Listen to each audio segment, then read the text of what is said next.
प्रणाम किया तो भीष्म पितामह ने आशीर्वाद दिया, अखंड सौभाग्यवती भव। द्रौपदी जी उठी नहीं। भीष्म पितामह ने विचार किया, लगता है दुर्योधन की पत्नी ने सुना नहीं। फिर से कहा, अखंड सौभाग्यवती भव। फिर भी नहीं उठी।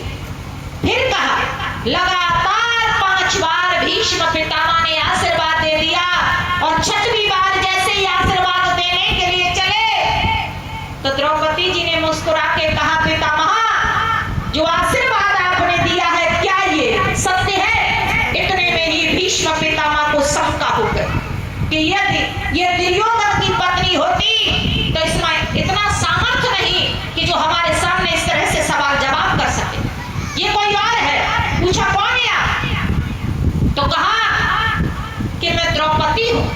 जैसे ही द्रौपदी जी का नाम सुना तो भीष्म पितामह ने कहा कि जब द्रौपदी आई है तो कहीं न कहीं द्वारिकाधीश इनके साथ जरूर होंगे। कहा, कौन लेकर के आया?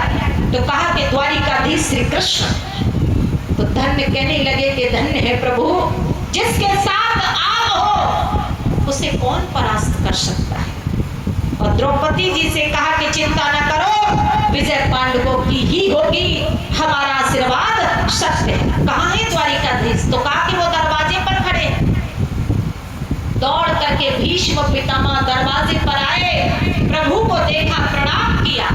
बड़ी विचित्र लीला है प्रभु की कि जब सबके बीच में होते हैं तो द्वारिकाधीश श्री कृष्ण भीष्म पितामह को प्रणाम करते हैं और जब अकेले में होते हैं तो भीष्म पितामह उन्हें प्रणाम करते हैं।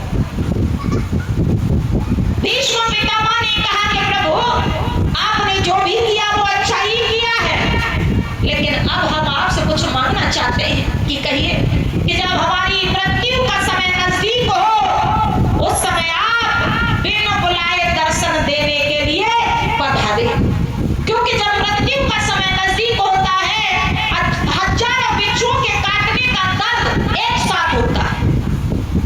उस दर्द की अनुभूति में मनुष्य प्रभु का नाम नहीं ले पाता और तब तक इस शरीर से प्राणवायु निकल जाती है।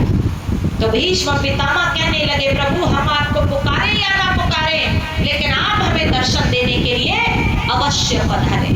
तो यहाँ पर प्रभु ने वचन दिया कि हम जरूर आएंगे अंतिम क्षणों में, और द्रौपदी जी को लेकर के चले जाते हैं। बोल गोविंद भगवान की। एक भगवान का भजन, उसके बाद आगे को कथा